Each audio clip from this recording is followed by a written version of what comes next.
تلمیح کہلاتی ہے۔ غالب کا ایک مشہور مطلع ہے، غالب جو ہمارے بہت بڑے شاعر گزرے ہیں اس کا ایک مشہور مطلع ہے، جیسے ابن مریم ہوا کرے کوئی، ابن مریم ہوا کرے کوئی میرے دکھ کی دوا کرے کوئی، ابن مریم ہوا کرے کوئی میرے دکھ کی دوا کرے کوئی۔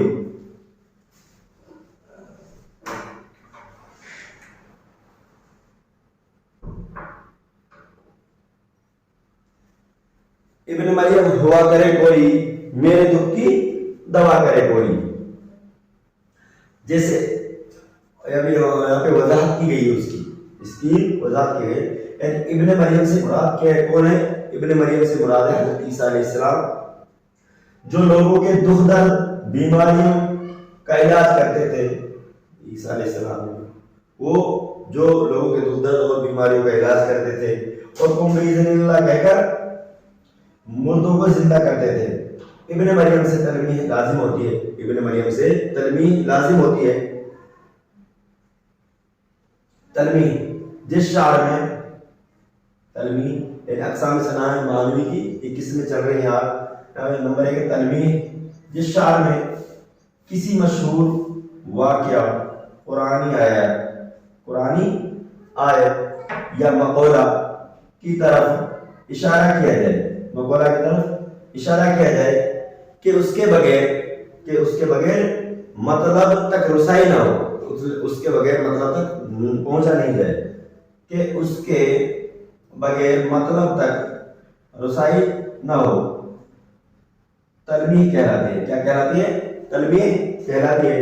غالب کا مشہور مطلع ہے، غالب کا ایک مشہور مطلع ہے، جیسے ابن مریم ہوا کرے کوئی، ابن مریم ہوا کرے کوئی میرے دکھ کی دوا کرے کوئی، کہ بھئی ابن مریم سے مراد حضرت عیسیٰ علیہ السلام ہے۔ ابن مریم ہوا کرے کوئی میرے دکھ کی دوا کرے کوئی، ابن مریم ہوا کرے کوئی میرے دکھ کی دوا کرے کوئی۔ وضاحت ابن مریم سے مراد حضرت عیسیٰ علیہ السلام ہے، جو لوگوں کے دکھ درد یعنی بیماریوں کا علاج کرتے تھے، اور قم بإذن اللہ کہہ کر، کیا کہہ کر؟ قم بإذن اللہ، قم بإذن اللہ، اللہ کے حکم سے کہہ کر مردوں کو زندہ کرتے تھے۔ کیا کرتے تھے؟ قم بإذن اللہ کہہ کر مردوں کو زندہ کرتے تھے۔ ابن مریم سے تلمیح لازم ہوتی ہے، ابن مریم سے تلمیح کیا ہوتی ہے؟ لازم ہوتی ہے۔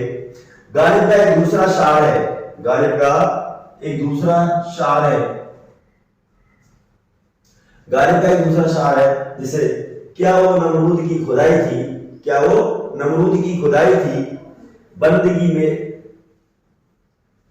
میں میرا بھلا نہ ہوا۔ کیا وہ نمرود کی خدائی تھی کہ بندگی میں میرا بھلا نہ ہوا۔ وضاحت نمرود ایک ظالم اور مغرور بادشاہ تھا جس نے خدائی کا دعویٰ کیا۔ ایک نمرود تھا جو ایک ظالم اور مغرور یعنی تکبر، غرور والا بادشاہ تھا، اس نے خدائی کا دعویٰ کیا تھا۔ تو یہاں پہ یہ ہے جسے کیا وہ نمرود کی خدائی تھی، کیا وہ نمرود کی خدائی تھی، بندگی میں میرے بھلا نہ ہوا، کہ اس کی بندگی میں میرے کوئی بھلا نہیں ہوا۔ وضاحت نمرود ایک ظالم اور مغرور بادشاہ تھا جس نے خدائی کا دعویٰ کیا۔ کیا وہ نمرود کی خدائی تھی، کیا وہ نمرود کی خدائی تھی، بندگی میں میرے بھلا نہ ہوا، بندگی میں میرا بھلا نہ ہوا۔ کیا وہ نمرود کی خدائی تھی، بندگی میں میرا بھلا نہ ہوا۔ وضاحت نمرود ایک ظالم اور مغرور بادشاہ تھا، نمرود ایک ظالم اور مغرور بادشاہ تھا جس نے خدائی کا دعویٰ کیا۔ آگے چلتے ہیں نمبر 2، صنعت احیاء۔ کیا ہے؟ صنعت احیاء۔ صنعت احیاء کلام ایسے لفظوں کا استعمال صنعت احیاء میں یعنی کلام میں ایسے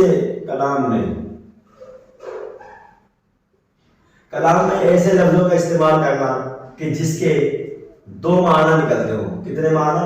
دو معنی.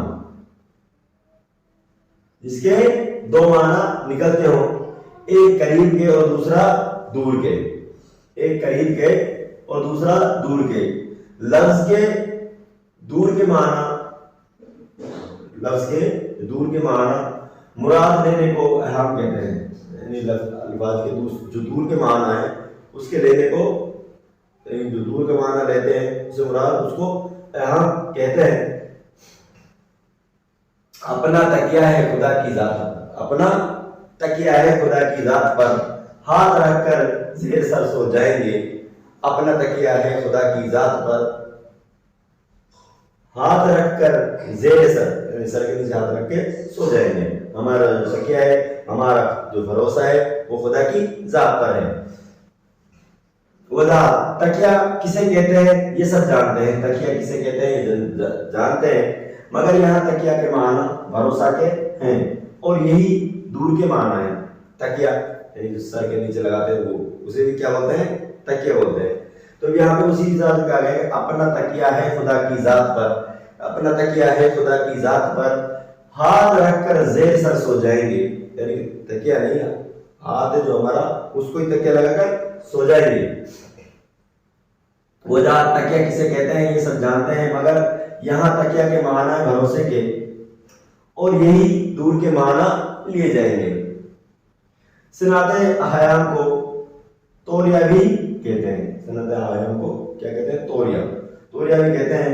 اردو کے ابتدائی دور کی شاعری میں احیام گوئی کا بڑا رواج تھا. یعنی اردو کے ابتدائی دور میں جو احیام گوئی اس کا بڑا رواج تھا، جس کے تحت شعر میں ایسے لفظ کا استعمال ہوتا تھا جو دو معنی ہوتا تھا. یعنی کہ شعر میں ایسے الفاظ کا معنی ہوتا تھا جس کے دو معنی ہوتا تھا، استعمال ہوتا تھا کہ جس کے دو معنی ہوتا تھا. گویا ایک ہی شعر میں دو معنی نکالے جا سکتے تھے.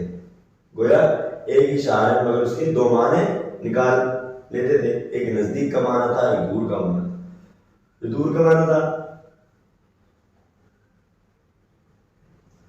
یہ اس دور کی شاعری کا کمال سمجھا جاتا تھا. یہ اس دور کی شاعری تھی، اس کا کمال سمجھا جاتا تھا. اس سے نئے الفاظ کے معنوں کا استعمال ہوا، ذخیرہ الفاظ میں اضافہ ہوا. احام کی چند مثالیں دیکھیے. سب سے پہلے ہم احام کو سمجھتے ہیں. احام کسے کہتے ہیں؟ یعنی صنعت احیام، کلام میں ایسے لفظوں کا استعمال کرنا کہ جس کے دو معنی نکلتے ہوں. ایک قریب یعنی نزدیک کا اور دوسرا دور کا، اور دوسرے دور کے. لفظ کے دور کے معنی مراد لینے کو اہم کہتے تھے. جو لفظ کا دور کا معنی ہے اس کو مراد لینے کو اہم کہا جاتا ہے. کیا کہتے ہیں؟ جو نزدیک کا معنی نہیں کرتے، جو دور کا معنی اس کو لیتے ہیں اس کو اہم کہتے ہیں. جیسے اپنا تکیہ ہے خدا کی ذات، اپنا تکیہ ہے خدا کی ذات پر، ہاتھ رکھ کر زیر سر سو جائیں گے. ہمارا خدا کی ذات پر بھروسہ ہے، نہیں تو ہم اپنا ہاتھ ہی سر کے نیچے رکھ کے سو جائیں گے. تکیہ کسے کہتے ہیں یہ سب جانتے ہیں. اب یہاں تکیہ کے دو معنی لیے گئے ہیں، ایک تکیہ جو سر کے نیچے لگاتے ہیں، ایک تکیہ بھروسہ کا. مگر یہاں تکیہ کے معنی بھروسے کے ہیں. کس کے ہیں؟ بھروسے کے ہیں. اور یہی دور کے معنی لیے جائیں گے. صنعت احیام کو توریہ بھی کہتے ہیں. صنعت احیام میں جو اس کو کیا کہتے ہیں؟ توریہ بھی کہتے ہیں. اردو کے ابتدائی دور کی شاعری میں احیام گوئی کا بڑا رواج تھا. اردو کے ابتدائی دور میں احیام شاعری کا بڑا دور تھا. جو شاعر تھے وہ ایک ہی لفظ کے دو معنی نکالتے تھے اس دور میں، جس کے تحت شعر میں ایسے لفظ کا استعمال ہوتا تھا جو دو معنی ہوتا تھا. کتنے معنی ہوتا تھا؟ دو معنی، ایک نزدیک کا ایک دور کا. گویا ایک ہی شعر کے دو معنی نکالے جا سکتے تھے. ایک ہی شعر کے دو معنی نکالے جا سکتے تھے. یہ اس دور کی شاعری کا کمال سمجھا جاتا تھا. کیا سمجھا جاتا تھا؟ اس دور کی شاعری کا کمال سمجھا جاتا تھا کہ ایک ہی شعر کے دو معنی نکالے جاتے تھے. اس سے نئے الفاظ کے معنی کا استعمال ہوا. ذخیرہ الفاظ میں اضافہ ہوا. کیا ہوا؟ ذخیرہ الفاظ میں اضافہ ہوا. احام کی چند مثالیں دیکھیے. یہاں دیکھتے ہیں. جیسے اس کے رخسار دیکھ جیتا ہوں. اس کے رخسار دیکھ جیتا ہوں، عارضی میری زندگانی ہے. اس کے رخسار دیکھ کے جیتا ہوں، اس کے گالوں کو دیکھ کے جیتا ہوں، مگر جو میری زندگانی ہے وہ عارضی ہے، وہ کچھ سمے کے لیے ہے، مگر پھر بھی میں اس کے رخسار دیکھ کر جیتا ہوں. یہاں عارضی کے دو معنی ہیں. کتنے معنی ہیں یہاں پہ عارضی کے دو معنی ہیں. ایک تھوڑی دیر کے لیے اور دوسرا رخسار کے. رخسار کے. جیسے اس کے رخسار دیکھ جیتا ہوں، عارضی میری زندگانی ہے. اس کے رخسار دیکھ جیتا ہوں، عارضی میری زندگانی ہے.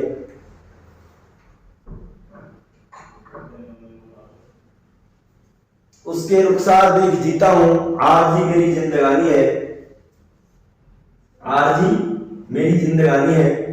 یہاں عارضی کے دو معنی ہیں. ایک تھوڑی دیر کے لیے اور دوسرا رخسار. ایک تھوڑی دیر کے لیے اور دوسرا ہے رخسار. آگے دیکھتے ہیں.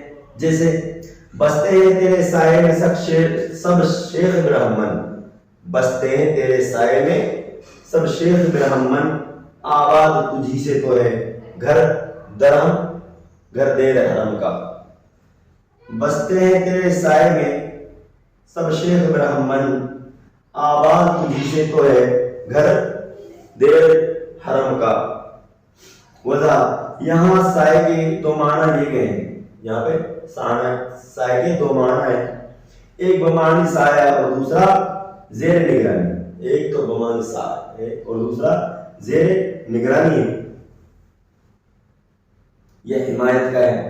زیر نگرانی ہے یا حمایت ہے. جیسے بستے ہیں تیرے سائے میں سب شیخ برہمن. آباد تجھی سے تو ہے گھر دیر و حرم کا. وضاحت. یہاں سائے کے دو معنی ہیں. ایک بمانی سایہ اور دوسرا زیر نگرانی یا حمایت. آگے دیکھتے ہیں. جیسے قبر کے اوپر لگایا نیم کا اس نے درخت. قبر کے اوپر لگایا اس نے نیم کا درخت. بعد مرنے کے میری توقیر آدھی رہ گئی. بعد مرنے کے میری توقیر آدھی رہ گئی. وضاحت. یہاں نیم کے دو معنی ہیں. ایک نیم بمانی آدھا اور دوسرا ایک درخت کا نام ہے جس کے پتے اور پھل بہت کڑوے ہوتے ہیں، اسی لیے حقیر درختوں میں شمار ہوتا ہے. جیسے قبر کے اوپر لگایا نیم کا اس نے درخت. میری قبر کے اوپر اس نے نیم کا درخت لگایا. نیم کا جو درخت تھا اس کا جو میری توقیر تھی بعد مرنے کے تو میری توقیر آدھی رہ گئی. اور بعد مرنے کے بعد میری جو توقیر ہے وہ آدھی رہ گئی. جو میری حیثیت ہے وہ آدھی رہ گئی کیونکہ اس نے میرے قبر کے اوپر ایک نیم کا درخت لگایا۔ یہاں نیم کے دو معنی ہیں، یہاں نیم کے بھی کتنے معنی ہیں؟ دو معنی ہیں۔ ایک نیم بمانی آدھا، ایک نیم بمانی آدھا، یعنی توقیر آدھی رہ گئی، اور دوسرا ہے ایک درخت کا نام جس کے پتے اور پھل کڑوے ہوتے ہیں، جس کے پتے اور پھل بہت کڑوے ہوتے ہیں، اسی لیے حقیر درختوں میں شمار ہوتا ہے۔ تو دوستو کیسی لگی آپ کو ہماری کلاس؟ امید ہے کہ اچھی لگی ہوگی۔ اگر کلاس اچھی لگی ہے تو کلاس کو لائک کریں اور شیئر کریں اور زیادہ سے زیادہ سبسکرائب کریں، کیونکہ تاکہ زیادہ سے زیادہ لوگوں تک اس کا فائدہ پہنچے۔ تو ہمارا جو ٹاپک ہے وہ صنع بدائع چل رہا ہے، اس میں پھر ملتے ہیں آپ کو اس میں کچھ اور آگے اور کچھ ٹاپک لے کر، تب تک کے لیے اللہ حافظ۔